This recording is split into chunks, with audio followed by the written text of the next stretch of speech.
గ్రామ ప్రజలందరూ కూడా హనుమాన్ జయంతి ముందుగా శుభాకాంక్షలు తెలియజేస్తూ, ఎందుకంటే హనుమంతుడు మన లెక్కల ప్రకారం 8,86,250 సంవత్సరాలు సుమారు జరిగినట్టుగా మన రామాయణ గ్రంథం మనకు తెలియజేస్తా ఉంది.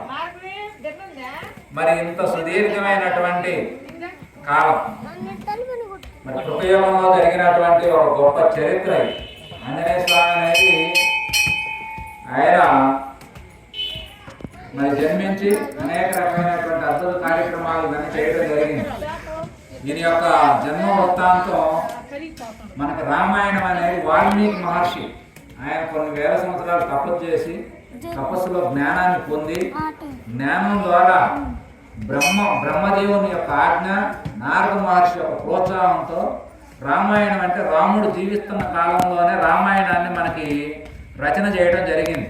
ఆ రామాయణంలో ముఖ్యంగా మొత్తం 7 కాండలు ఉంటాయి. 7 కాండలు 30,000 శ్లోకాలతో గ్రంథం ఉంటుంది. ఆ గ్రంథంలో ఒక 100 శ్లోకాలని సంక్షిప్తంగా నారద మహర్షి మన ఈ యొక్క వాల్మీకి మహర్షికి బోధించి రామాయణం ఇలా రాస్తారా అని ఆయన చెప్పుకోవడం జరిగింది. దాన్ని ఆ విధంగా రాముడు జీవిస్తున్న కాలంలో ఈయన వాల్మీకి మహర్షి దాన్ని చక్కగా లిఖించి మానవ లోకానికి అందించినటువంటి గొప్ప గ్రంథం. అందులో మొత్తం కాండలు అంటే 7 కాండలతో ఉంటుంది. అందులో 6వ కాండ అంటే యుద్ధకాండ. యుద్ధం మనందరికీ తెలిసిన కథ, అందరికీ తెలిసిన కథ. ఏం తెలియని రామకథ తెలియని వాడు భారతదేశంలో ఎవరూ లేరు. రామనామం తెలియని వాడు, రాము రూపం దర్శించిన వాడు, రాముని పేరు ఇంట్లో పెట్టుకున్నటువంటి వాళ్ళు ఎప్పుడూ లేరు. భూమి ఉన్న నాడు ఇవన్నీ కొనసాగుతూనే ఉంటాయి. రామనామం, రామ కీర్తనలు, రామ మందిరాలు, ధర్మం ఇవన్నీ నశించినప్పుడు భూమి ఒకసారి మళ్ళీ ఇట్లా ఉల్టా పల్టాకు పోయిందని చెప్పి మార్పులు వచనం.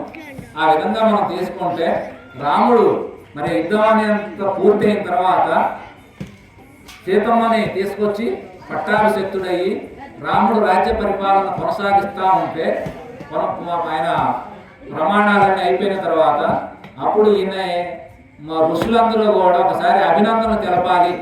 మహర్షి మరి ఎవరు చేయలేనటువంటి గొప్ప కార్యక్రమాన్ని రావణాసురుని సంహారం అంటే అది దేవతలకి కానీ రాక్షసులకు కానీ ఎవరికి కూడా సాధ్యపడలేదు. అట్లాంటి రావణాసురుడిని రాముడు మానవ మాతృడుగా ఉండి ఎట్లా సంహరించిండు కాబట్టి సాక్షాత్ శ్రీమన్నారాయణమూర్తి యొక్క అంశతో జన్మించిన వాడని చెప్పి లోకం కీర్తించింది. అందులో మనకి 7 ఋషులు అంటే 7 గొప్ప ఋషులు ఉన్నారు.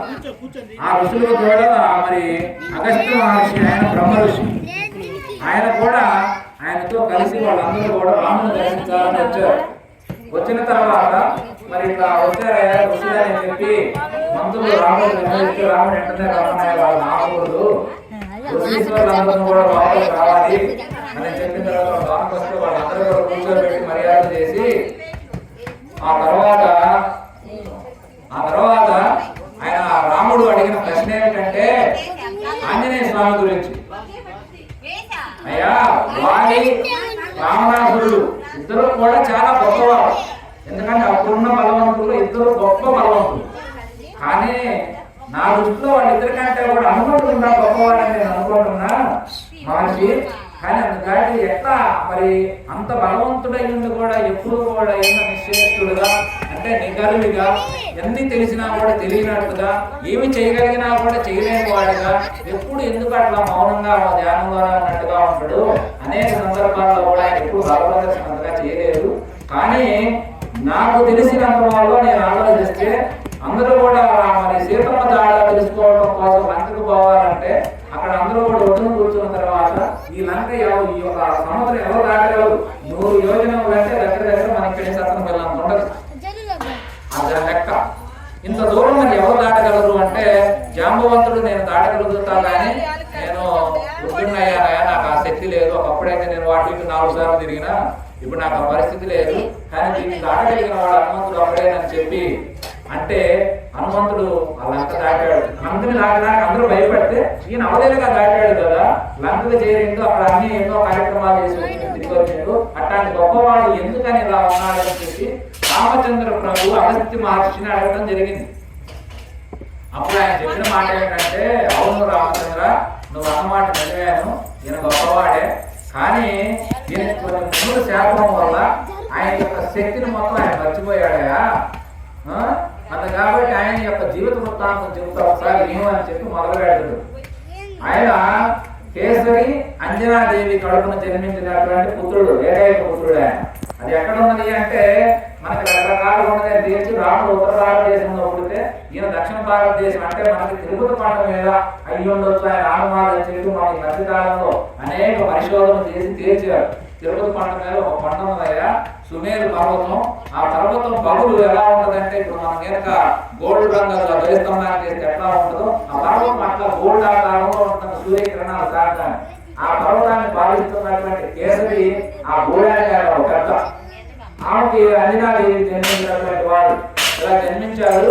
ఈయన వాళ్ళ యొక్క తండ్రి వారి సుగ్రీవుని తండ్రి పేరు దక్షకుడు.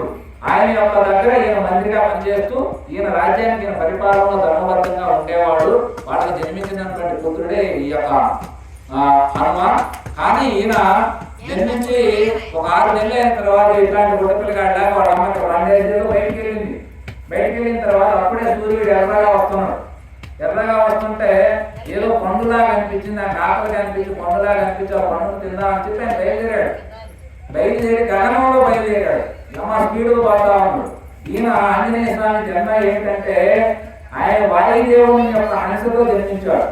వాయుదేవుని యొక్క అంశ కాదు, వాయుదేవుని యొక్క అనుగ్రహం చేత వరప్రసాదం చేత శివుని యొక్క అంశతో జన్మించినటువంటి వాడు హనుమ. కాబట్టి ఆయన మరి ఈయన పుత్రుడికి ఇబ్బంది అయితేని చెప్పి వాయుదేవుడు కూడా ఆయన అనుసరిస్తా ఇద్దరు ప్రయాణం చేస్తా ఉంటే దీనిని చూసినటువంటి రాహు అనేటువంటి ఒక గ్రహం చూసి ఆయన ఇంద్రుడు తెలియజేశాడు, అయ్యా ఎవరో మరి అర్థం కావట్లేదు, చూడటానికి చూస్తేనే రొట్టడుకు కొట్టువాడా ఉన్నాడు, మరి సూర్యుడు వైపు గగన ప్రయాణం చేస్తా ఉన్నాడు, మరి ఏది ఎడుదారి దిగిపోతుందేమో మాకు అర్థం కావట్లేదు అంటే అప్పుడు ఇంద్రుడు, ఎందుకంటే దేవతలందరికీ రాజు ఇంద్రుడు, రాజు మొత్తం పరిరక్షించాల్సిన బాధ్యత ఆయనకు ఉంటది ఎక్కడ ఏం జరిగినా. కాబట్టి ఆయన ఏం చేశాడంటే ఐరావతం అంటే ఆయన వాహనం ఐరావతం ఎక్కి వజ్రాయ తీసుకొని బయటకు చూసేసరికి ఆయన గోడకు వజ్రాయ విసిరాడు. ఆయనకి విసిరేసరికి అది పొడికి అవడం తగిలి ఆకాశం మంది గర్రాగర్రాకి కింద పడబోయాడు. అప్పుడు వాయుదేవుడు ఆయన 2 చేతులు దోశలోకి పట్టుకొని ఆ స్వర్లో తీసుకెళ్ళాడు. అంటే అనుభవం ఒక రకంగా చెప్పాలంటే మన భాషలో ఆయన శరీరాన్ని విడిచి మరణించాడు చిన్నపిల్లగాడప్పుడు. కానీ వాయుదేవుడు ఆయన యొక్క వర ప్రభావం చేత జన్మించిన వాడు కాబట్టి ఆయన బాధ కలిగింది, నా కుమారుడిని బాధ పెడతా ఇంద్రుడు అని చెప్పి ఆయన ఏం చేశాడు, గాలి మొత్తం స్తంభింపజేసి ఎక్కడెక్కడ ఆపేశాడు 3 లోకాల్లో ఎవరు గాలి లేకుండా. అప్పుడు గాలి లేకపోతే మన జీవులందరూ ఎలా ఉంటాం, అల్లాడిపోము, ఒక్క నిమిషం లేకపోతే మనం తట్టుకోగలుగుతాం ప్రాణులు. అందుకు దేవతలందరూ ఏం చేశారంటే అందరూ కలిసి బ్రహ్మదేవుడు దగ్గరికి పోయారు. అయ్యా ఏం జరిగిందో ఏమో వాయుదేవుడు వేదం లేదు, ప్రాణం ఊపిరాడట్లేదు, ఎవరు నాకు చచ్చిపోయేటట్టున్నాం, రాజస్వామి మహాప్రభు అని చెప్పి బ్రహ్మదేవుడు దగ్గరికి పోయి బ్రహ్మదేవుడు శివుని తీసుకొని భూలోకంలోకి వచ్చారు. భూలోకంలోకి వచ్చేసరికి ఆయన స్వర్గంలో కూర్చున్నాడు. వీళ్ళు ఎప్పుడైతే వచ్చారో అప్పుడు వాయుదేవుడు లేచి వీళ్ళందరూ ప్రదక్షిణ చేశారు. ప్రదక్షిణ చేసి బ్రహ్మదేవుని ఎదురు నిలబడితే అప్పుడు బ్రహ్మదేవుడు ఆయన యొక్క హస్తంతో అట్లా ఆయన యొక్క కరస్పర్శతో దేహాన్ని తాగడం జరిగింది. తాగగానే ఆయన పునర్జీవితుడై చిరునవ్వుతో హాయిగా నవ్వుతా లేచాడు మళ్ళీ, అంటే మళ్ళీ 2వసారి జన్మ ఆయన. అలా జరిగిన తర్వాత అప్పుడు బ్రహ్మదేవుడు చెప్పిన మాట ఏంటంటే ఈయన లోకానికి మంచి చేయడం కోసమే జన్మించినటువంటి వాడు హనుమ, నిత్యం పరోపకారం కోసమే జీవించేవాడు హనుమ. రానున్న రోజుల్లో ఈయన దేవతల కార్యానికి కూడా అండగా ఉండి సాధించగలిగే సామర్థ్యం ఉన్నది. అందుకని లోకంలో మంచివాడు దుర్మార్గులని దండించగలడు, సన్మార్గులకు అభయమించి కాపాడగలడు, అట్లాంటి గొప్పవాడే. కాబట్టి వాయుదేవుని సంతోషపరచడం కోసం తలా ఒక వరం ఇవ్వండి మీరు అందరూ అని చెప్పి బ్రహ్మదేవుడు ఆజ్ఞ. అందుకని ఇప్పుడు మనకి ఏదైనా ఒక పెళ్లి జరుగుతుంది అనుకోండి, మన పిల్లలకి ఏదైనా గిఫ్ట్లు తీసుకుని ఇచ్చినట్టుగా వాళ్ళు దేవతలందరూ హనుమంతుడికి తలా ఒక వరాన్ని ప్రసాదించారు, అనేక రకమైన వరాలు ఇచ్చారు. ఆ వరాలన్నీ ఆయన పొంది తర్వాత బ్రహ్మదేవుడు చెప్పిన మాట ఏంటంటే ఇతనికి ఎప్పుడు చిరంజీవిగా ఉంటాడు 1000 సంవత్సరాలు, ఇతనికి మనోసంకల్పం చేత తనకు నచ్చిన రూపాన్ని అతను ధరించగలడు, ఎక్కడికైనా ప్రయాణించగలడు, ఏమైనా సాధించగలడని చెప్పి ఆయన అనేక వరాలు ఇచ్చి బ్రహ్మదేవుడు నాకు దేవతలు వెళ్ళిపోయారు. అనేక వరాలు ఇచ్చి ఆ వరాలన్నీ చాలా టైం పట్టింది. అందుకని అలా పోయిన తర్వాత ఏం జరిగింది, వాళ్ళు వెళ్ళిన తర్వాత అప్పుడు వాయుదేవుడు తీసుకొచ్చి అంజనాదేవికి కేసరికి అప్పచెప్పి పెట్టిన జరిగిన వృత్తాంతం తెలియజెప్పి ఆయన వెళ్ళిపోయాడు. తర్వాత ఈయనకు వరమాలు వల్ల విపరీతమైన బలం పెరిగింది. బలం పెరిగి ఈయన పోయి ఋషీశ్వరుడు, ఎందుకంటే వానర ఆశతో ఉన్నటువంటి వాడు కదా, మన కోతి రూపం అనుకుంటాం కదా, కొంచెం ఆ జీవులన్నీ ఇంట్లో ఉండటం వల్ల ఆ తత్వం అంతా ఈయనకి అబ్బి ఆశ్రమాలు అక్కడక్కడ యజ్ఞాలు చేస్తుంటే ఎన్ని పోయి యాగం చేయడం పిల్లసేస్తాం అనమాట. ఋషులు గడ్డాలు కొట్టుకొని పేకటం, ఈ సముద్రాన్ని చేసి వేరే చోట వేయటం, ఈ నూనె గోడలో పోయడం, ఇవన్నీ చేస్తా ఉంటాడు. ఇవన్నీ చేస్తా ఉంటాడు. ఋషులు వాళ్ళు ఓపిక బట్టి ఓర్చుకోలేక ఒకరోజు గురువు మహర్షి ఆయనకు కోపం వచ్చింది. కోపం వచ్చి ఈయనకి ఈ రోజు నుంచి ఇక శపించకపోతే కుదిరేటట్లేదు, శపించాలంటేనే దేవతలు వరాలు ఇచ్చారు. అందుకని ఆయన శపించిన శాపం ఏమిటంటే, ఈ రోజు నుంచి ఇతను బలం ఇతను గుర్తు లేకుండా పోవుగాక, ఎవరైనా ఇది గుర్తు చేస్తే నేను గుర్తొచ్చుగాక అని చెప్పి ఆయన శాపం ఇవ్వడం జరిగింది. అందుకని మనం హనుమంతుడిని ఆయన మనల్ని కరుణించి కాపాడాలి అంటే దానికి ఒకటే సూత్రం. హనుమాన్ దండకాలు ఉన్నాయి, హనుమాన్ చాలీసాలు ఉంది, చక్కగా సుందరకాండం మొత్తం నేను చదివితే హనుమంతుడు నీకు ఏవి కావాలో అది అభయం ఇచ్చి నిన్ను రక్షించగలడని చెప్పి మనకు రామాయణం స్పష్టంగా తెలియజేసింది. ఎందుకంటే హనుమంతుడిని అలా కీర్తిస్తేనే, అందుకని హనుమాన్ చాలీస, హనుమాన్ దండకాలు ఇవన్నీ మనం చదివేది.